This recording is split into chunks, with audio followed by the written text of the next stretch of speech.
pro-Palestinian support that has swelled over the last couple of years is one of the most incredibly important and miraculous things I've ever seen. And just to me, that gives me hope because it was so quick. And, it's like I've spent my whole life going into social situations or professional situations and just assuming that people only knew what Palestine was if they were Jewish or if they just happened to know about it. And so that for the most part, people didn't have an opinion one way or the other unless they were Jewish or happened to be Arab. And now I feel like I can walk into a room and I know that there are people who not only know about it, that are actually on my side.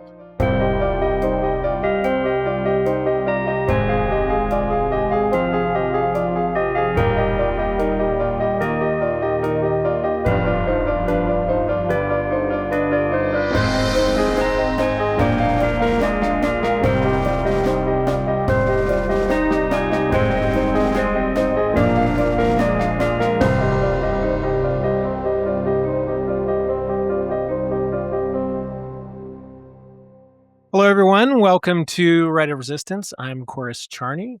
It's my pleasure to introduce today's guest, Najla Said.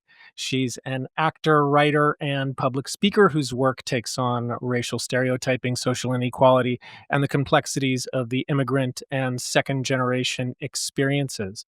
Her one-woman show, Palestine, blends memoir, comedy, and sharp cultural critique to examine what it means to grow up Arab American in the United States.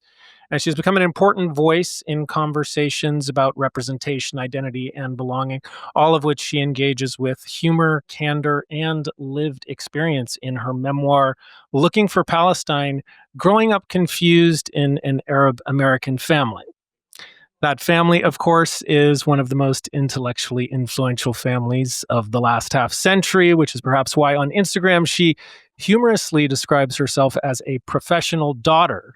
That is, the daughter of renowned scholar Edward Said and writer and activist Miriam Said. But today she is here very much as herself. Najla Said, welcome to the show. Thank you so much for having me. Well, it is a pleasure to have you. So there's a lot I would love to talk to you about.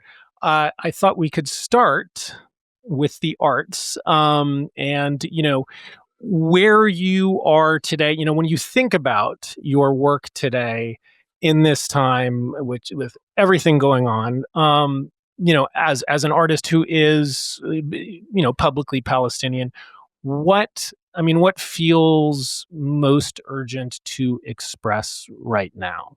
That's a great question. I think particularly right now, I did my solo show, as you said, Palestine, but that was 15 years ago. And Mhm. it was really the story of my coming to understand what it meant to be Palestinian and Palestinian American. And the first thing I would say is I'm not sure if, although it seems like a time where that sort of a piece would be really important, I don't think that sort of a piece would be accepted now, yet. I think we're getting closer to that, but I think there's people who are still very uncomfortable with the subject matter, in a way that has changed since October 7th. So just to reflect on that, I'm not even sure if work I did 15 years ago is even possible to do now. However, I think it's exceptionally relevant and important. And I think what's most urgent is to really talk about the experiences of Palestinians over the last 100 years. I'm currently working on a piece with a friend of mine who happens to be Jewish, but that's not really the point, where we engage in a difficult conversation about all the things that people don't like talking about. And I've had the opportunity with this piece to say everything I've wanted to say for the last 2 years to sort of explain the context and um, what happened to my family and what happened to other families and what happened in history and how the land was divided. So I think there's a huge, important need for Palestinian storytelling and Palestinian stories, um, because I think the more we're dehumanized in the media, the more we need to counter that with reality. And so I think that feels sort of the most urgent for me. Mhm. Yeah, I mean, and, you mentioned, the history in the past 100 years, and does that seem like, the primary challenge because it's, there's so much history, so much context, and Right. really when you look at the reality, right, it should be pretty simple, right? A Yes. group of people, occupied people, Two people who should do have, the yeah, same equal rights and the same yeah, human rights. Yes. um, Very simple, but not easy. yeah. Well, I mean, and the thing is, so thinking of your one woman show, so you toured with that also. You went to high Mhm. schools and universities. And I thought that was, I mean, that really struck me because, I think about that all the time in terms of how we use art to teach. And, over the past 2 years in particular, I've really been grappling with, like what is art's role or how can Right. art be effective at a time like this when the situation is so high stakes and so urgent and so immediate, like, just we have to stop this genocide that's happening. We have to stop this immediately. How can art play a role in that? And I think about, taking a show like that, to universities, for example, like that really has the potential to, um, galvanize students to take immediate action, Yeah. right? And so, do you have any thoughts about that in terms of like how your art can be immediate, in Yeah. this moment? Well, what's really interesting that you mentioned is that I had the opportunity to do my show from, like, let's say 2008 until, let's say, till COVID, um, at so many colleges and universities and festivals and things.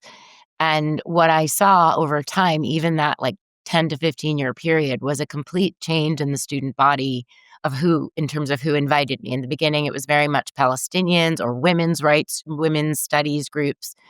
And then it started changing. And then I started noticing that it was like if it was Students for Justice in Palestine, then half the students in SJP were Jewish, or, you know, and the audiences got bigger and they seemed to understand the subject more over those years. And that was incredible to sort of watch because by the time this year happened, or these past couple of years, with what was happening on college campuses, I was able to say, yes, that is representative of what I saw, which was an evolution of students from just the very aware people who were aware because they happened to be Palestinian.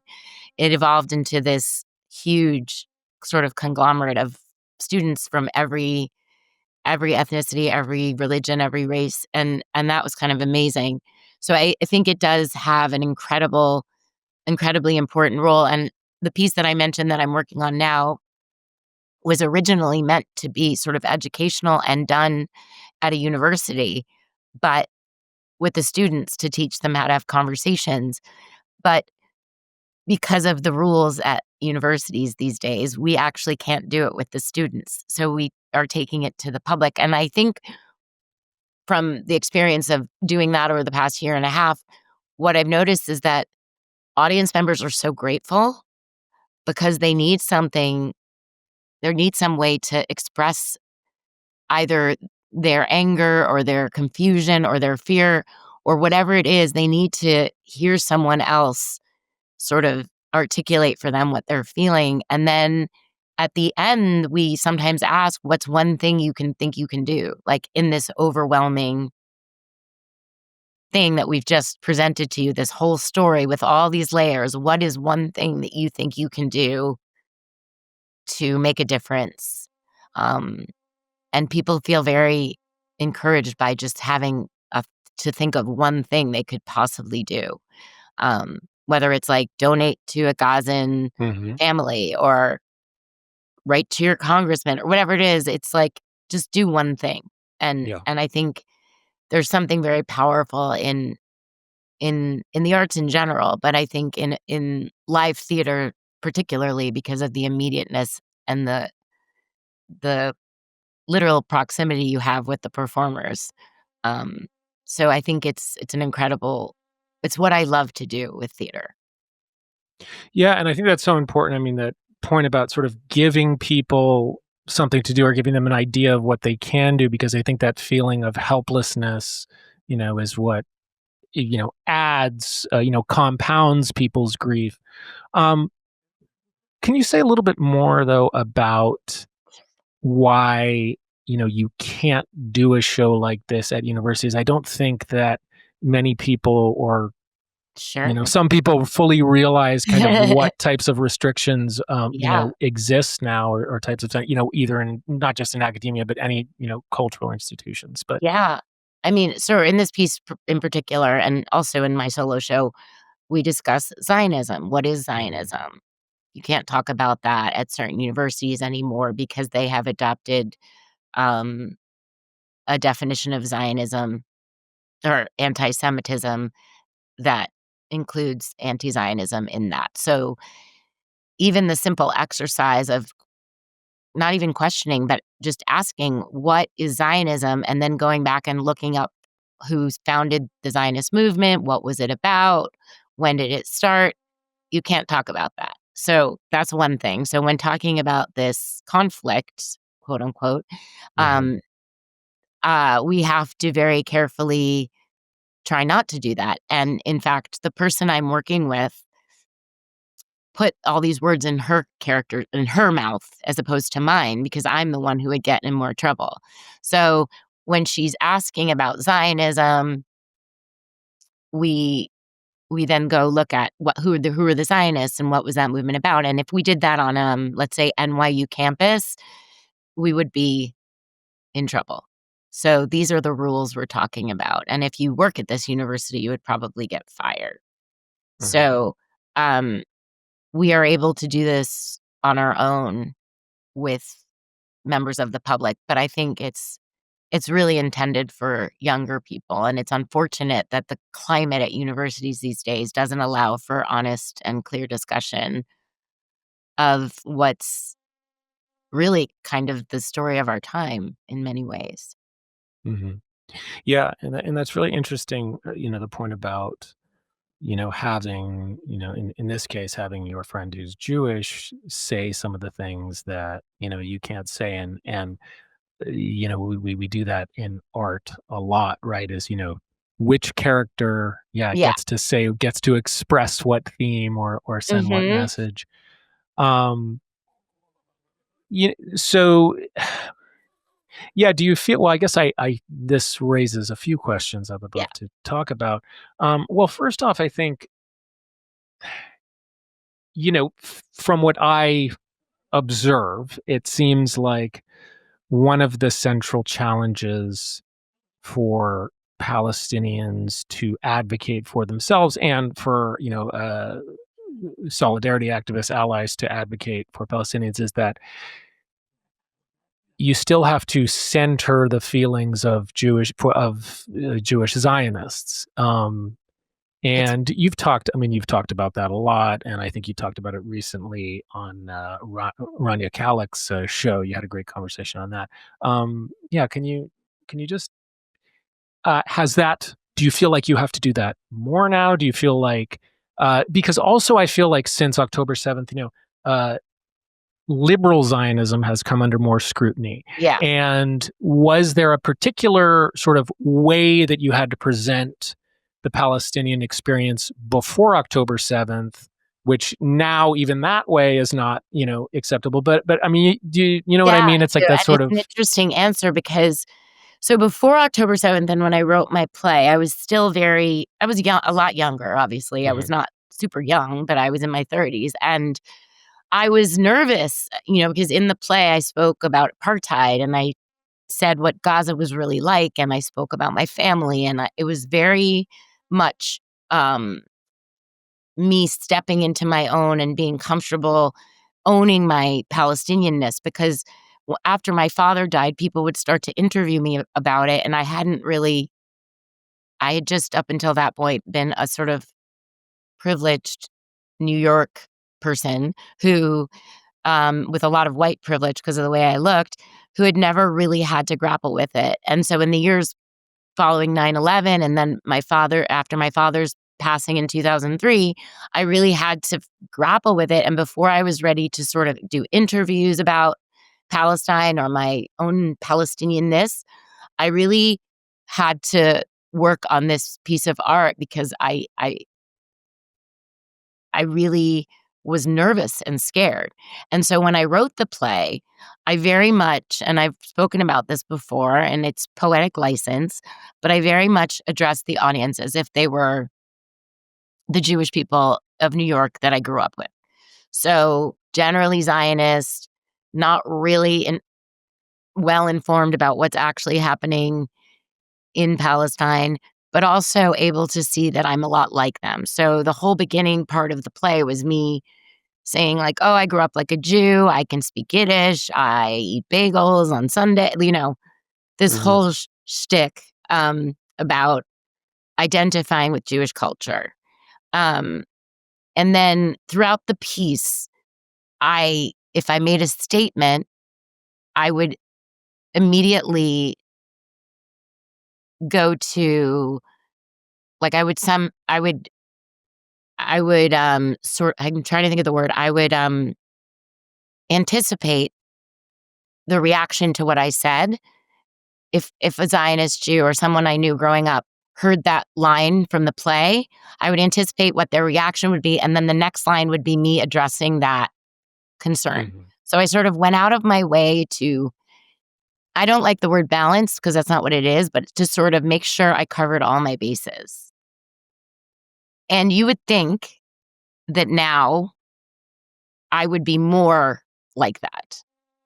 And in actual fact, I feel less like that. And in this piece I'm working on now, as I said, the other person I'm working with happens to be Jewish. We don't mention the hostages. She doesn't mention them. I don't mention them. I don't feel it's my place to mention hostages. And she doesn't mention them. So at some point, someone asked, "Why don't you mention the hostages?" And I was like, you know, because we hear about them in the news. I said something like that. But even the Jewish woman that I'm working with, Judith is her name, um, was like, I don't feel a need to write about them.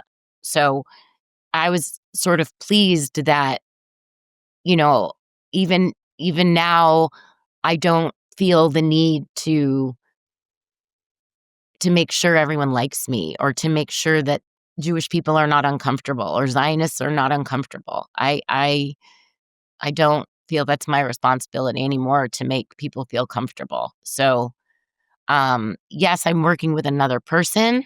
So we're both sharing the load of you know, any anger we get toward us.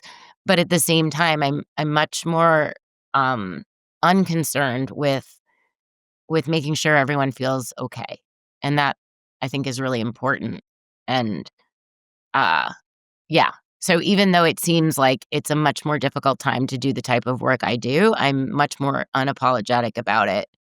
And I feel much more of like a fire inside me to just be as authentic as possible and not, you know, give in to silliness, really. Yeah, I mean, do you think that, trying to make your critics, your, if we wanna say, opponents, or at least people on the opposing side of the argument, feel comfortable is in some ways enabling them or perpetuating the problem, or, Exactly. you know, it's kind of like how certain, comedians, right? Comedians who are of any kind of marginalized group oftentimes kind of make fun of themselves, and in some sense, it's making fun of their marginalization, but in some sense, it's just making fun of themselves to make people who All would right. marginalize them feel comfortable, Yeah, if that makes sense, and absolutely. because so, um, I think it was, and I'm sorry, I forget her name now, the Australian comedian, is it Hannah? She did a Oh, yeah. And she again, did that. Hannah Gadsby, yeah. Yeah, she did the show about, where she really talked, and she got kinda serious and talked about how, she wasn't going to sort of make a joke about her queerness anymore because it was sort of serving the wrong yeah, purpose, even though her jokes were hilarious. But yeah, I right. mean, it's, I thought that was an interesting Yeah, that and is interesting. But yeah, it's relevant. true. It's like, I'm not gonna also tell you how I mean, it's I'm not gonna tell you how much like you my family is, I don't feel the Yeah, need to do that either, like, we're people too. I mean, come on, we're all yeah. people. So, yeah, that there's a lot less of that. Yeah, that sort of persistent pressure to just have or, obligation to have to humanize Humanize, oneself. It yeah. seems like that should be really so what do you think it is about what are these universities, cultural institutions like, do you think they know what they're afraid of, or It's a what really is good it? question. I don't know, but I know that in the past, in the theater world, there have been theaters that have not wanted to do well, there's 2 things, like, in terms of theater, a a large part of the theater going, particularly in New York, but theater goers are and theater funders and producers, it's a very strong Jewish community. They have a tradition of I mean, it's not like they have a tradition of going to the theater more than Arabs, for example, or other communities. So, in terms of theaters in New York, there are plenty of theaters that are engaged and would like to do a lot of the stuff that's deemed more controversial, but I think there's 2 things that stop that. One is boards. So, right, it depends who's on the board, and if you have one sort of Zionist who doesn't want that play done, then that play is not getting done. And then the second thing is, they get scared that they're not prepared if if there's, something happens, whatever that means. So, that they're not prepared for, pushback against the piece, whether it's, like, the political themes or any of it, and they're not prepared for security, which they always deem very important, you know? A lot of times I've done plays and they've been like, there's a safe way out if you go," and I'm like, "Why?" But just because of the nature of being Palestinian and the things that we talk about.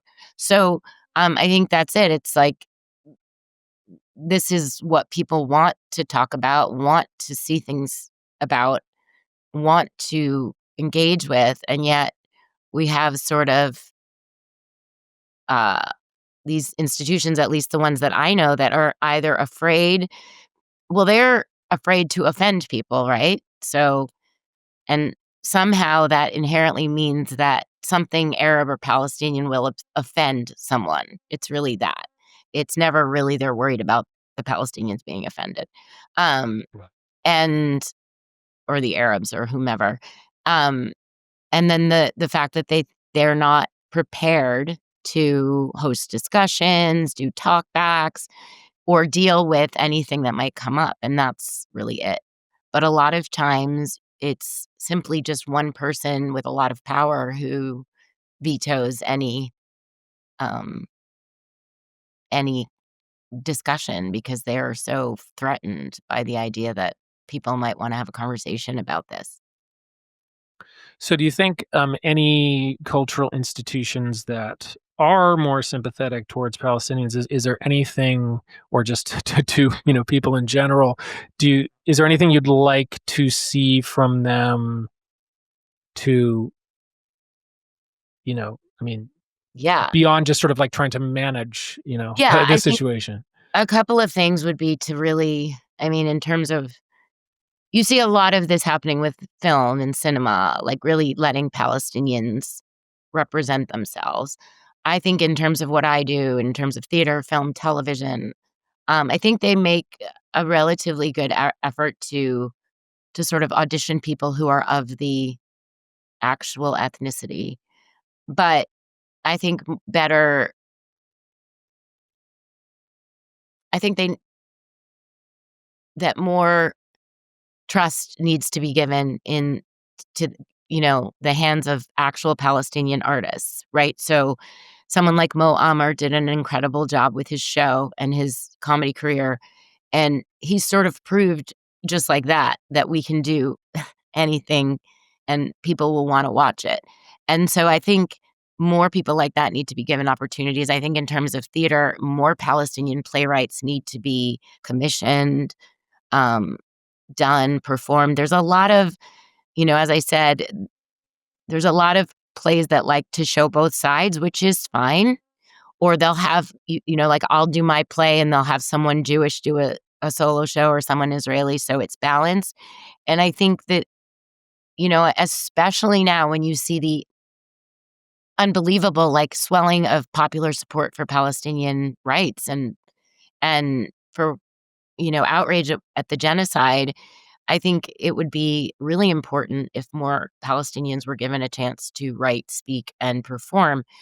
And, not, I think in our struggle, we are grateful for and need, anti-Zionist Jews. But I think that for us to have to work always with someone who legitimizes us in some way, like, okay, if you do this with this anti-Zionist Jew, or as long as there's a Jewish person, or let this person speak for you, I think that really has to stop. I just, for any other, in terms of like Black Lives Matter, you would never have a bunch of white people being interviewed on TV about Black Lives Matter just because they're allies. So I think in terms of art and in terms of representation, it's really important that we really push Palestinians forward. And, I'm someone who's been doing this for a long time, over 20 years. And I'm not saying that like I should be pushed forward. I'm just saying that like I am not alone. There are plenty of people I've been working with for decades that can perform, write, and deliver just like anyone else and should be given the opportunity. And I think we're still at a place where Palestinians should be playing Palestinians, not just necessarily Arabs or whatever. I think we're really that. To have the experience of being Palestinian is so specific. I think Yeah. it really needs to be represented by someone of that culture.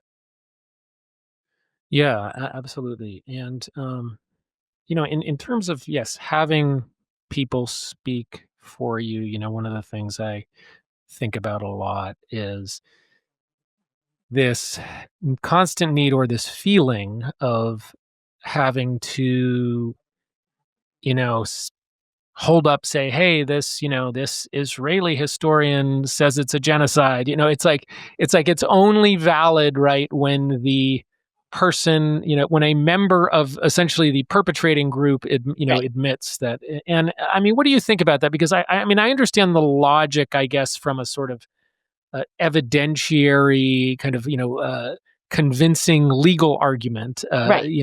perspective. Well, But I don't know. I mean, does that frustrate you? Do you feel like it's a, yeah, necessary for thing? years on like social media, I only used to use really Facebook and Instagram, but like on Facebook and stuff, I would post only stuff from Haaretz or from Elon Pape, who I love and is a family friend and is Mhm. brilliant. And he is honestly the expert. I mean, what he's written about is all his. Um, and then again, this is something sort of after October 7th. I will always promote those people. Avi Schleim is another person. I will always I will always promote them, but I personally got tired of people only recommending their books. But I try to it's tricky because I've been at this for so long. I want everyone to catch up with me. So I'm like, I'm done with only, my father wrote over 20 books about this. His books are hard to read. I get it. Like, I think a better way in is Rashid Khaldi's book, Yeah. which is brilliant. Um, but my dad has written about it tons.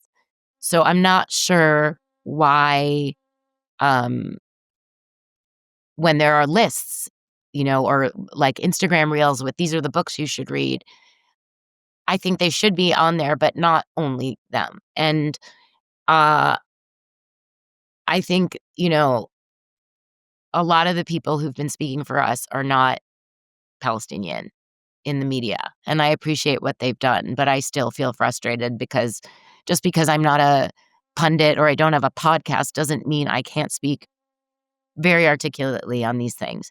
So, and not just me, all of us. So I think that more of an effort needs to be made, because I mean, it's like what I said, you don't defer to allies before the primary source, right? You have to listen to Yeah, us first. Those people only learned from us anyway. So, um, that's true. Yeah, and sort of this, I yeah, mean, but I this understand if you have a very yeah, Zionist family member and you want to um, sort it's a of help gateway. them, yeah, that's great. But I think if you want to be fully engaged with the cause, I think you should read all those people. But I do get frustrated when they're presented as the only valid arguments, um, or the most brilliant or the best, or, it's a bit insulting, because I'm pretty sure most of those people haven't read a lot of the Palestinian authors that have been writing for years. Yeah, well, Rashid Khalidi's book is excellent. The Hundred Years War on Palestine. I mean, of course, he's written several other books, and he also did a short course on that Oh, at yes. the People's Forum. People may be able to access it, I think, online, the recording. So I'll just put that out there if anyone's Yeah. interested. It's a good primer. Yeah. Are there, yeah, are there any other authors right now that you would recommend, Palestinian writers that you would Well, of recommend? course, I mean, Musab Abu Toha, who's a dear Mhm. friend of my family, he founded the Edward Said Library in Gaza, and he's doing wonderfully with his poetry. He has 2 books out. I just recorded the audiobook. I did the narration for Rifat El-Arir's book, If I Must Die, and that's coming out soon, and so I'd highly recommend Rifat. Um, and yeah, Hamid Mhm. El-Kurd, the usual, the ones Perfect that Victims. most, yeah, Perfect Victims is great. I think, yeah, I think we have so many voices out there right now, Mhm.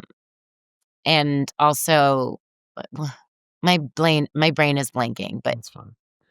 Well, yeah, I put some I there's some Instagram accounts that I share with that's people that, great. of the books, that are primarily Palestinian books, they're some of them, of course, yes, you have Elon Papa and others, but, um, uh, so, all right, well, let's talk a little bit more about Hollywood. Well, so I mean, a few things. I guess, I mean, I'd like to talk about the Hollywood boycott letter. I mean, I thought, I would say, I mean, I don't know where we're headed, Right. but seeing Javier Bardem, in a keffiyeh on the red carpet was not on my bingo card. So I did not. Um, so that Yeah, was, I don't either, so, yeah, I'm yeah. all yeah, Um, and he speaks very passionately, very consistently. He doesn't equivocate. He doesn't both sides. I mean, he just, yeah, says the whole thing, the historic injustice. He goes back to 1948. Um, the uh, so yeah, I mean, I guess, does it does it give you any hope? Do you feel like it? Did you feel it's sort of more symbolic than it effective? gave What do you me think? so much hope to see, the thing about solidarity is you're like, when you feel it, it's intense, and for someone who has wanted to be an actor since she was, like, 8 years old and has pretty much done nothing else so consistently in her life, to see that 4,000 plus people would sign a letter, some of whom are huge names, I would not have ever in a million years thought that would happen in my lifetime. Like, so right, so I'm looking at everything on this longer, as most of us who are older do, at this longer, timeline, and so as I mentioned, working and doing my play and in colleges, seeing just over, like, 10 or 15 years, the shift in toward more pro-Palestinian student bodies, um, I am seeing this change happens super rapidly. Um, in 2 years, more has been accomplished in terms of awareness. And, Artists for Ceasefire is an incredible organization. They've done an incredible job of educating a lot of Hollywood people and getting them to sign that letters like that. Um, it's funny, I had an audition recently and it said, Paramount, blah, blah, blah, blah. And then I thought, oh, didn't Paramount say they were going to blacklist all the actors who signed that letter? And then I was sort of like, what do I do? And then I was like, nothing. I just audition and I probably won't get the job anyway. So, but I'll never know. So, um, but it feels, there's nothing more isolating than being Palestinian in America or in Western culture, maybe. But in America, particularly, it's difficult. And you always feel not unsafe, but you always feel alone in groups. Like, I am different in a certain way. There's one thing in this room that if it were brought up would create a big wall between me and at least one other person. So you're always a little bit, hyper vigilant, on guard, and not necessarily comfortable. Um, so to feel like in an industry that is already very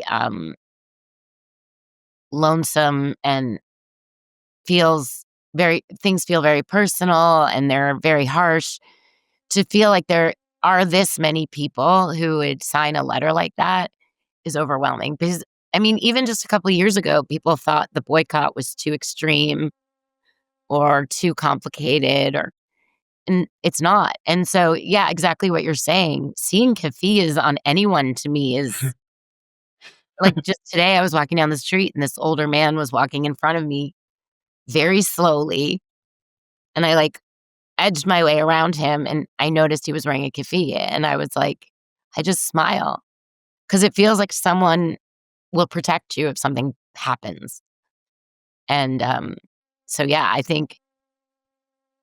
I also think as this younger generation moves into positions of power, like my agents, for example, for a long time, I had agents that were quite older, much older than I am. And now they're actually younger, most of them, than I am. And so I think that changes too, because there's in that generation, Gen Z or the millennial, there's more acceptance of diversity. So I think a lot of it is going to it's going to take a while, like everything, but I think it is going to, um, I mean, look, people casting TV shows and movies, and they don't have time to do the research and care about representation. That's kind of on us. But if we're given the opportunity, I think um, it will always be better. And so I'm hoping that I'm not boycott. I'm not blacklisted all over the place, but I don't feel that important. So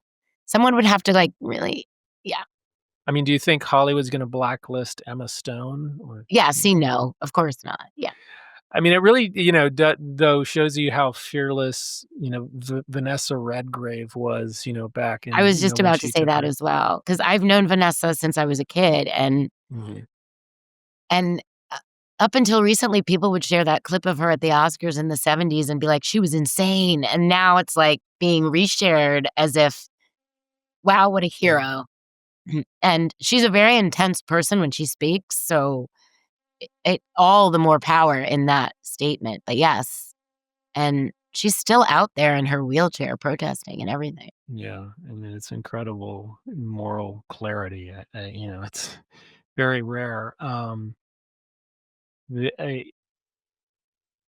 Yeah, I mean, so I'm curious. So yeah, so you have younger agents. I mean, do you? I am curious if you have conversations with them or just any friend. I mean, maybe if I can get a little gossipy too here. I mean, Yes. friends in the industry who are hearing, about people, kind of bigger names and what types of, discord might, I mean, is there, Oh, I like don't. Ooh. fractures, in Hollywood relationships, or is it sort of like, well, that's how Hollywood is anyway? Like people sort of hate each other, but then they smile, put on a smile when they Well, that's for interact or sure. they work together. I mean, I think there have been, not in my own experience, but I have a friend who's much more Hollywoody successful than I am.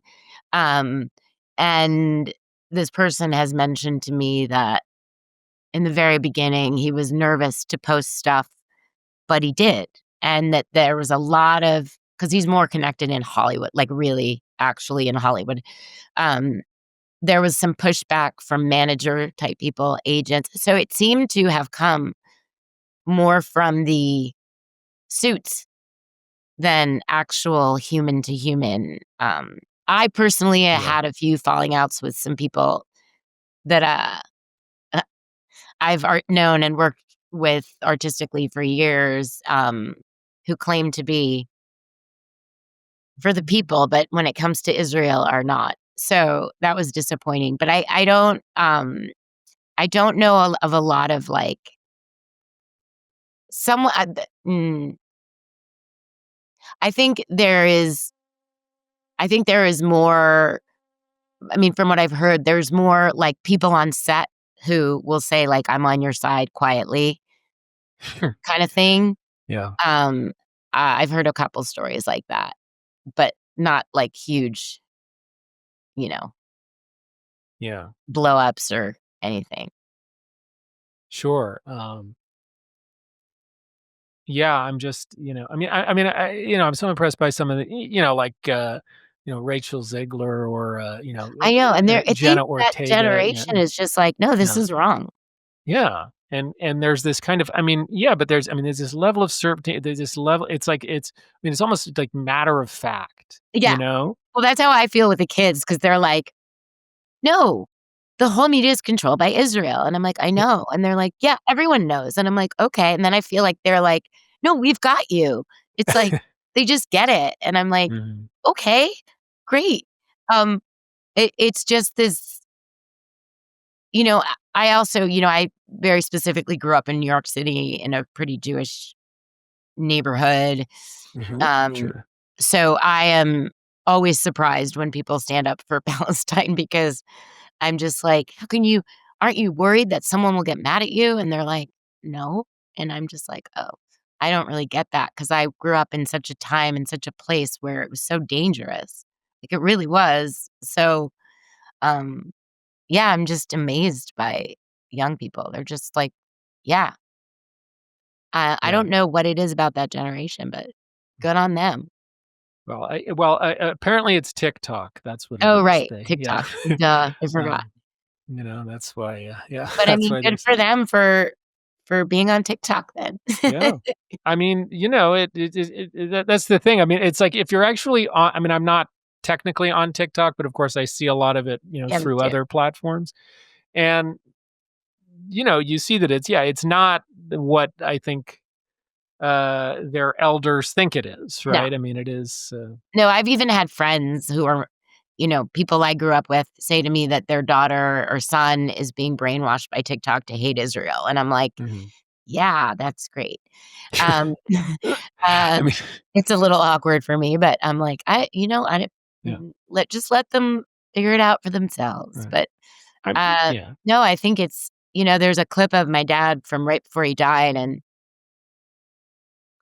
it's a clip, during the Q&A session of a talk he gave, and there's a part of it that's widely shared where he's talking about, like, you know, uh, how the Jews weren't the only people who had ruled the land of Palestine, the historic Palestine. There were, Jebusites and whatever, Canaanites, and so that one gets shared a lot, but at the end of it, he said, "The second thing is thank God for the internet," or the last thing is thank God for the internet. And then he would say, like, nobody watch if you watch the nightly news, it's 22 minutes. There's, like, 1 minute on the Middle East, if that, and that's it. So he says, "Thank God for the internet. You can see the global media. You can read things by other people. You can see things." And, that was in 2003 that he said that, and here we are seeing the result of that. So with all its craziness, it is it is exponentially, like, changed the way this issue is perceived really rapidly, and that's incredible. Yeah, and it's very interesting to see the two sides of the argument, the people Yeah, who think, "Oh, this is terrible that we can no longer gatekeep and censor, that we It's can't amazing to control me what that some of people. those people are, like, my friends. It's like, Yeah, these people that used to, like, smoke pot and hang out and be like, "Chill, man," and now they're like, "This is brainwashing my child," like, yeah, the people I knew and how they have evolved into conservative parents is bizarre. It's yeah. bizarre. And I mean, I know that obviously people can get a lot of misinformation and Sure. kind of go down rabbit holes, but I also think that the majority of especially if they're, I mean, since I teach college students, for example, they're exposed to so many different platforms and sources of information that I think it's a lot harder to go down a single rabbit hole and and become a QAnon person or Right. something. I You know agree what with I that. mean? So what people are really grappling with is the fact that they're actually getting information. That is not. No, I and mean, it's pretty much, a primary source. They're getting yeah, people videoing from Gaza. It's like, you can't really yeah, argue with that. yeah. Especially when the mainstream media has given us none of that. I mean, None of it. I mean, Rashid Khalidi said something to the effect of that. Like if these media, if these legacy media outlets had any integrity, they would simply say, we cannot report the full story to you, Exactly. Yeah. and just be honest that you're lying or that you're hiding things. Um, yeah. Anyway, there's a lot there. Now I lost my track. Well, okay, so let's well, why don't we, since we have a new mayor coming in Sure. January, I Yes. would love, you did post something, I think notable on Instagram. Now Zoran personally, right? Yeah, and I mean, not super well. well, Yeah, but I've I known mean, you know. yeah. And so you, posted. From what I could gather, it was you were speaking to, the left, we'll Yeah, say, right? And you said, I know Zohran Mamdani, and I can guarantee you that whatever you read in the press, he's on our side. End of story. You said more than that, but I think that's the that's the crux.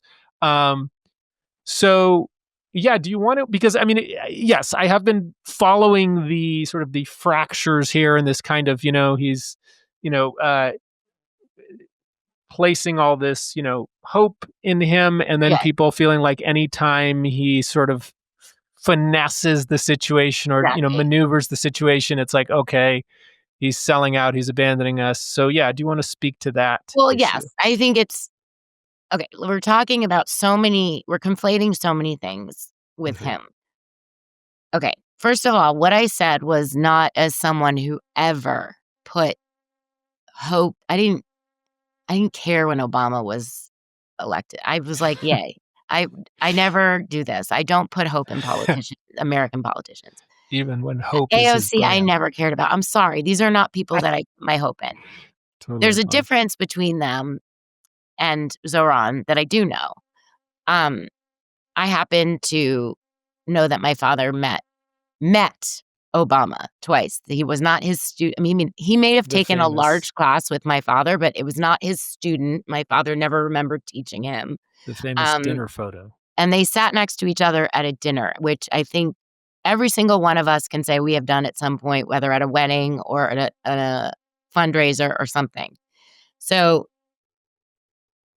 but what I but Obama did know Rashid and um I personally, from what I heard about him and how I perceived him, never got the sense that that he was pro-Palestinian or Right. that he even understood or cared about the subject in any complicated way. Same what goes for AOC. Like, I don't think she knew anything about this. There was an interview from a few years ago where she literally didn't know what to say because she doesn't understand. She doesn't understand the complexities of, maybe she does now, but at that time she didn't. So, one, I've never put faith in American politicians anyway.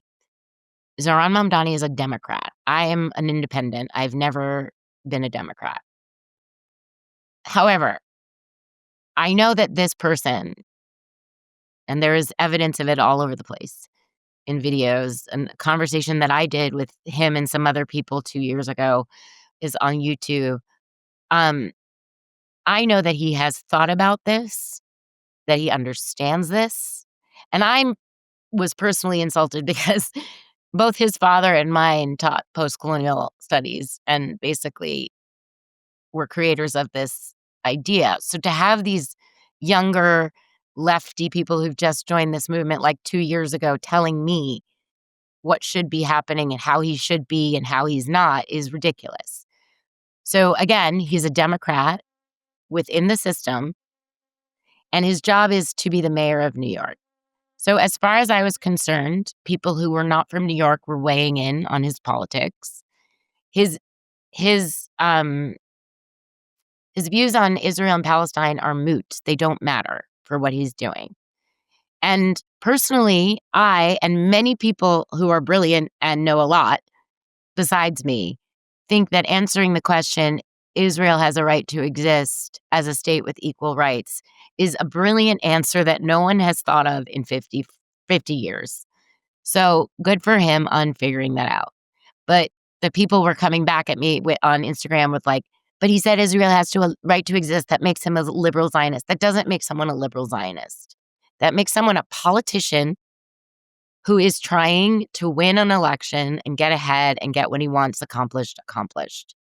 So to me, he said he would arrest Netanyahu in keeping with international law. That's all that he has to do with Israel and Palestine. I'm not sure why everyone thinks the mayor of New York is supposed to do something radical and turn into like an anarchist. That's not what he's ever represented himself as. He's a Democrat. So I'm defending him as a human, but also just like people's expectations are getting a little bit. And to kick out your allies by nitpicking, you know, I guess I just find it insulting because he's someone who's been in this movement and in our lives his whole life. So to say that, so to have people who've just kind of joined in be like, no, he's a Zionist, it's really insulting and sort of, it's just, I don't know. It makes me angry. So there's some personal like protection of him there. I totally concede that bias, but I also think as the mayor of New York, his involvement with Israel is like little to none. So I'm not sure why it's such a big deal. Yeah, well, I think your political analysis, it matches your personal protection. So I think they're both valid. I guess, yeah, for listeners or viewers who don't know what the issue is. I mean, I guess is it just the Israel has a right to exist as a state with equal rights? Is it that he kind of walked back a little bit on the globalize the Intifada? I mean, I feel like he's doing that because he wants to be the mayor, and to be the mayor, he has to, generally make everyone feel good. I don't, it's all, to me, it's all politics. So there's already a level of criticism that I have of it to begin with, as sort of as just the whole exercise is ridiculous to me. But yes. But the other thing was that he never said globalize the Intifada, so it became a whole thing based on nothing. That's what I sort of object to. Well, but he also never condemned Hassan Piker. So right. That was his most egregious I do not offense. condemn. I do not condemn Hassan Piker. nor I. No. No, well, I guess so. Yeah, I mean, if I could, I'm not really play devil's advocate because I basically agree with you, but I mean, I'm trying to get at sort of is the fear, do you think, or is the gripe? I mean, yes, is it people just sort of coming into the movement and sort of not fully appreciating, his depth of understanding, or do you think it's this fear that now that you have the person, who's kind of moving the Overton window on what can be said, whatever he says or doesn't say kind of ultimately sets the limits, and then if he walks it back, then it sets us. But it's like if Zohran is saying this, then we have nowhere to go, right? You know what I mean? Like, do you think? Well, I think that what is inherent in sort of what I believe is that he can only make this much of a dent anyway. He can.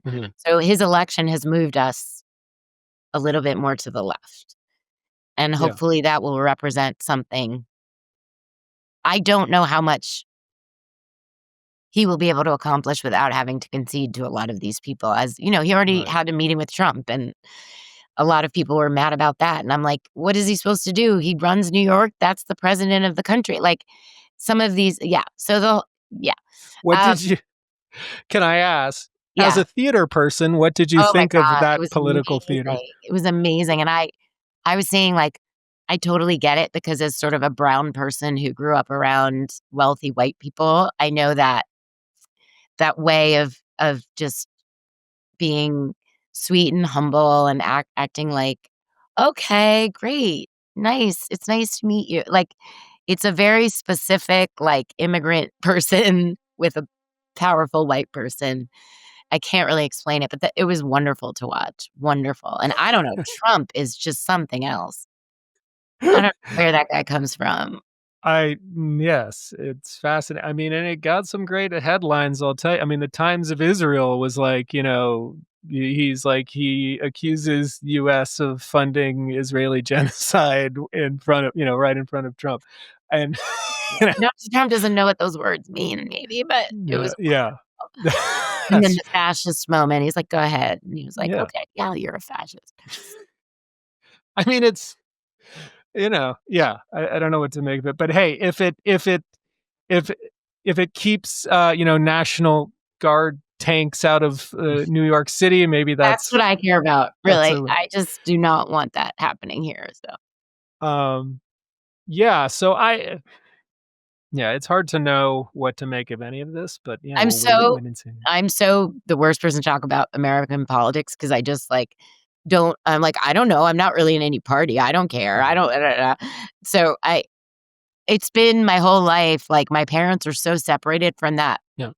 They were always independents, never Mhm. Democrats, never so I don't have this, like, expectation of any party to do anything, Mhm. and I think particularly when you're Yeah. Palestinian, you're just like, "Nobody cares about us," so for me, in terms of voting for the New York mayor, it was about who is the best person to be the mayor of New York. It's not really about how I feel about Palestine or how they feel about Palestine. Sure. And so having his politics be what they are is kind of a bonus rather than the main point. Do most of your friends, do they tend to feel I mean, are they, registered Democrats, or is it a split? Do your Palestinian friends tend I to think a lot approach of my politics the way you friends who are do? Palestinian will register Democrat, like, to vote in the primaries and stuff like that, but aren't, I mean, some people are probably Democrats, but I think for I don't know, most of the Palestinians I know are if they're Democrats, it's only strategically and not, Yeah. like, because they believe in the party. That's very rare.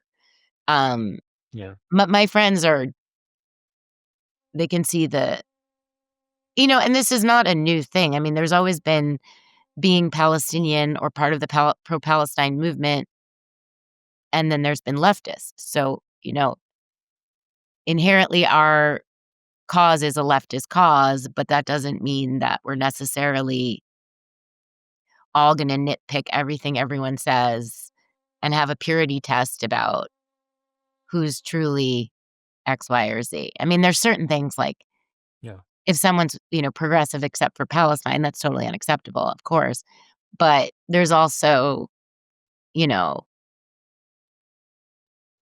within the Palestinian diaspora and all of the Palestinians, there has to be room for um a variety of opinions. It can't just be this is what you're supposed to think and that's the end of it. Because people started calling me a liberal Zionist for defending Zohran, and I'm like, "How dare you call me a liberal Zionist?" I literally think he would be a good mayor of New York. This is the issue at hand. So, I think that a lot of the terms that people are throwing around are losing their meaning too, and that's difficult. But I would encourage activists who are not Palestinian to be careful what they tell Palestinians to do because we are allowed to do what we feel like doing or feel however we feel without being told Yeah. is the wrong way to feel, Yeah. particularly when it concerns Palestine is all. Sure. Yeah. If it when it's going to advance your cause. Um, have you seen any change in, I guess, what if you have quote unquote liberal normie friends, have you seen them have had their feelings toward the Democratic Party change? Because I mean, to be honest, I think, yeah, the only case for being a registered Democrat is to vote in the primaries, Yeah. not because the party is really offering anything meaningful that anyone who cares about, progressive values can Yeah. latch onto at this very moment.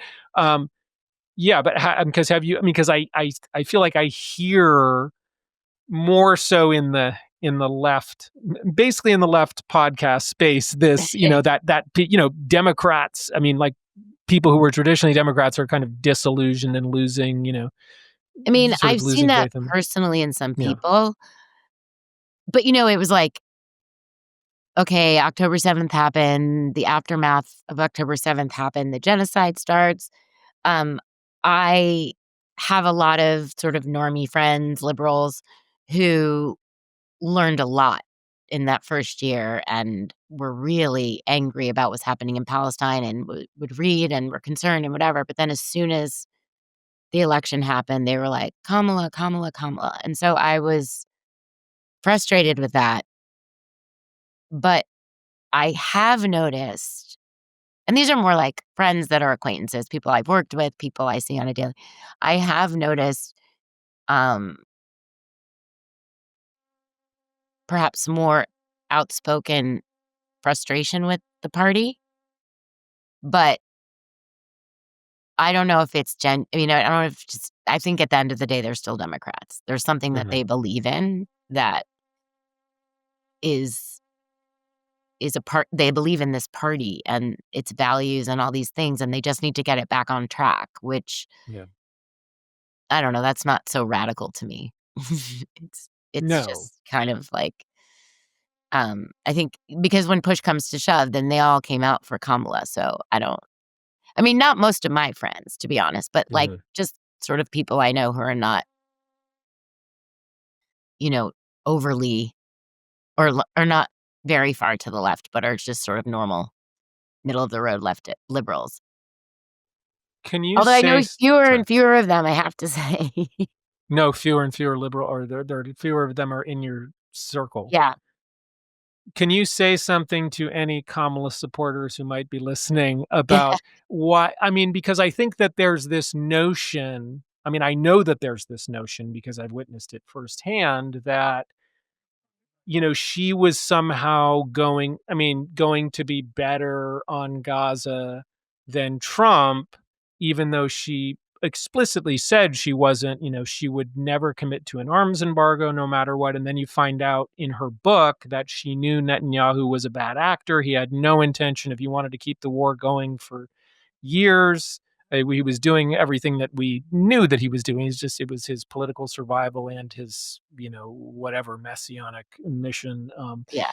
Uh, so it's like there's this idea that, you know, she like, but to me, either they really don't know or there's something disingenuous in that they don't really care about Gaza. That's just something to say to the people Yeah. who do care about Gaza and wouldn't vote for her because of that.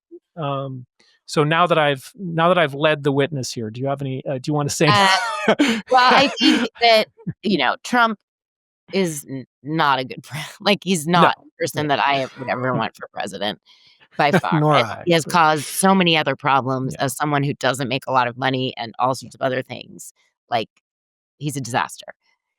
However, I think when you've had the Democrats, particularly Biden and Kamala, for a year, do nothing, and Biden, remember, is like an ideological Zionist, unlike Trump. yes, Trump is just a deal maker. So, no, they had the opportunity to do something and they did nothing, and I think it's just I mean, I live in New York, so my vote is not the same as someone who lives in Michigan, and if I had lived in Michigan, I would have been presented with a very different sort of choice. Um, so I can't really, condemn or praise anyone. It's not my play. I don't know what that situation would be like, but I think for me, it was just yeah, they had the chance to do something and they didn't. And I'm sorry, I've been alive for a really long time and I'm tired of the thing that I care about most being the least important to anyone else, especially at a time when there's a genocide happening. I could not in any good conscience vote for a person who made excuses for and allowed it to start and continue the way that they did. So I don't have like a compelling argument as to why it's my fault the world is the way it is when it's really not. But I just think that you know, and given what you've said about everything that's come out, it was a safer bet to just stay away from the Democrats this time. I mean, I don't that doesn't mean I think that Trump should have been should have won and should be president. It's hard to make any argument because I'm like, Yeah. it was just a moral thing that I couldn't handle dealing with. And I honestly, if she had won, I don't think that anything would be better or worse. I No. think it would just be it would be awful in a different way. I just don't think that there's that much difference. Yeah.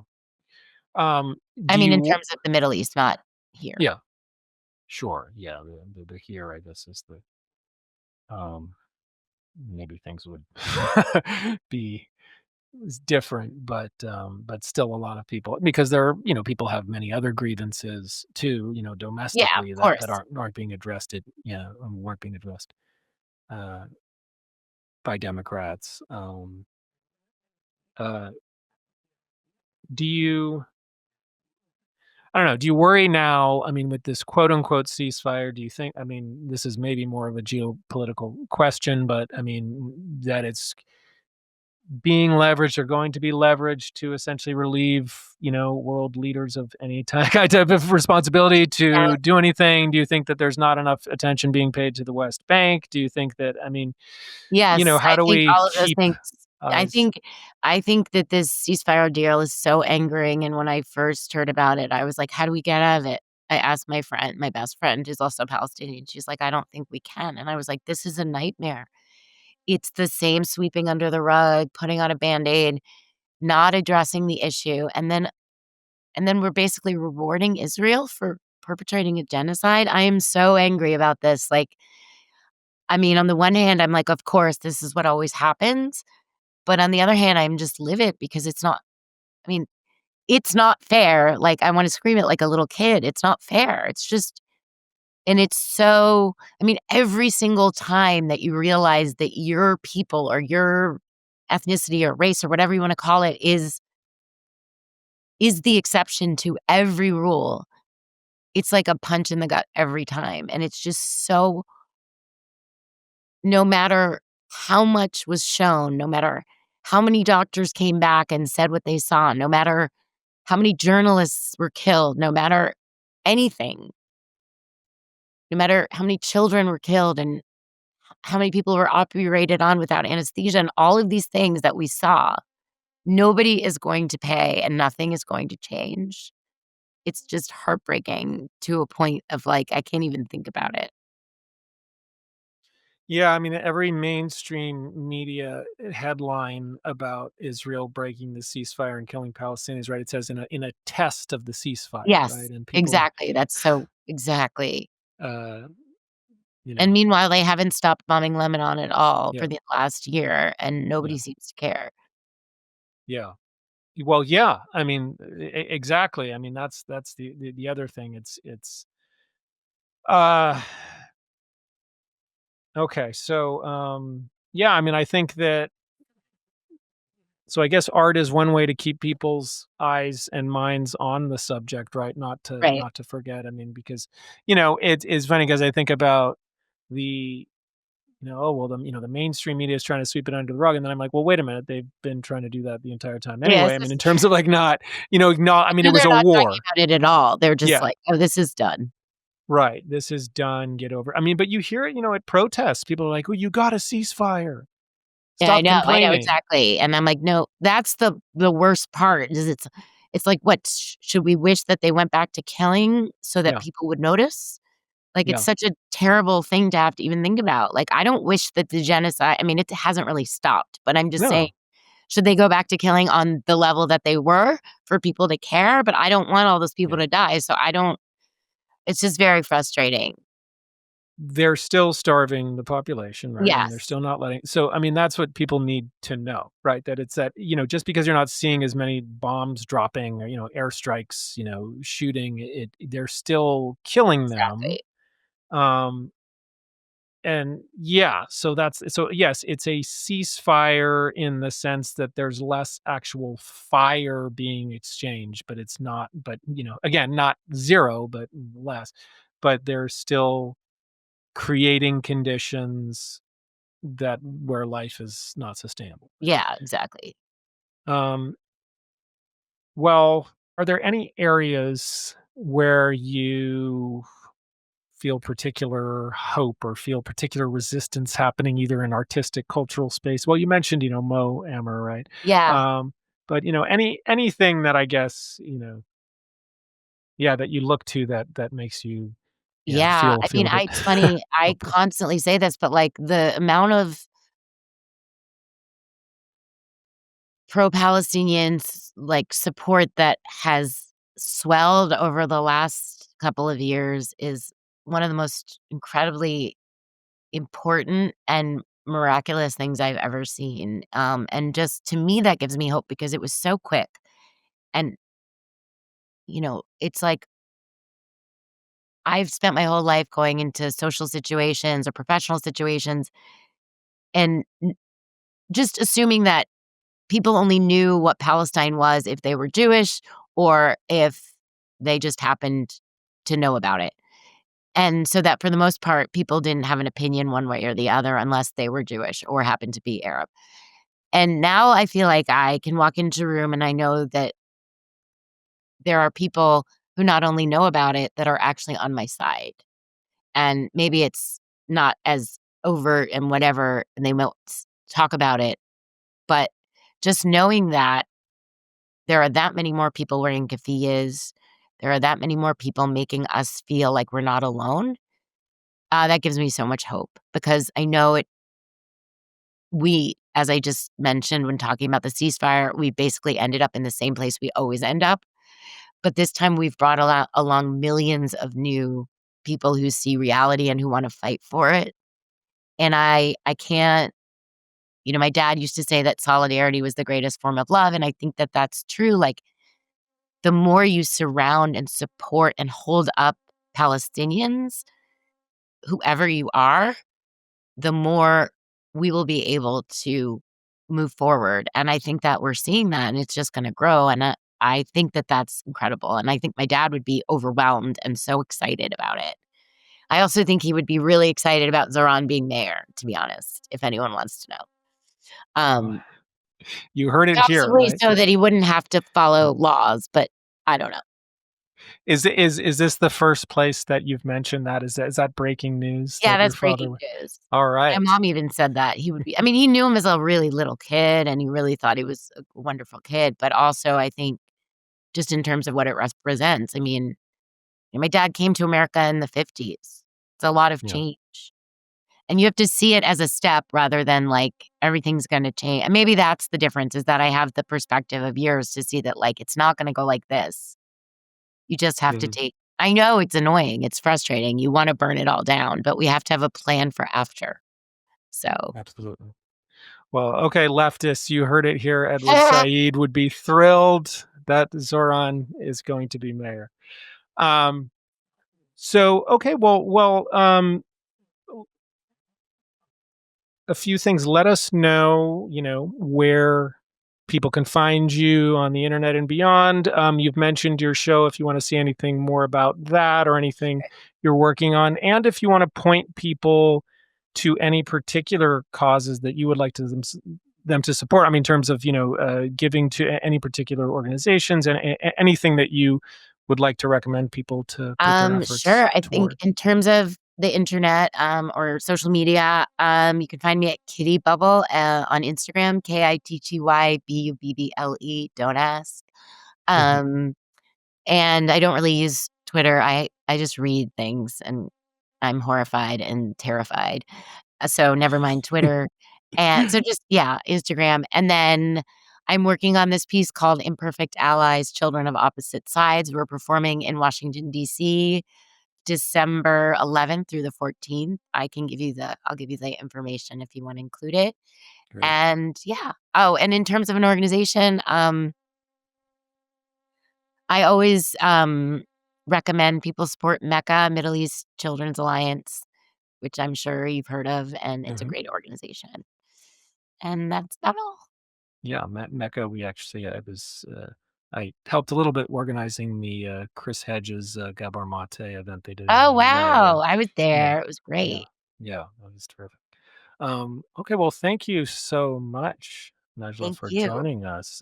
This was a great conversation. I really appreciate you giving us your time. Pleasure. And thank you, everyone, for tuning in to Right of Resistance. Please join us next time for more talk about propaganda, injustice, and ways to resist. Thanks for watching. If you liked this episode, please like and subscribe to our YouTube channel, and consider supporting the show on Patreon. Right of Resistance is an independent podcast. We don't have corporate sponsors or media backers. We rely on listeners like you. So if you want to help us grow, visit patreon.com/rightofresistance to become a member for as little as $3 a month. Every contribution makes a difference.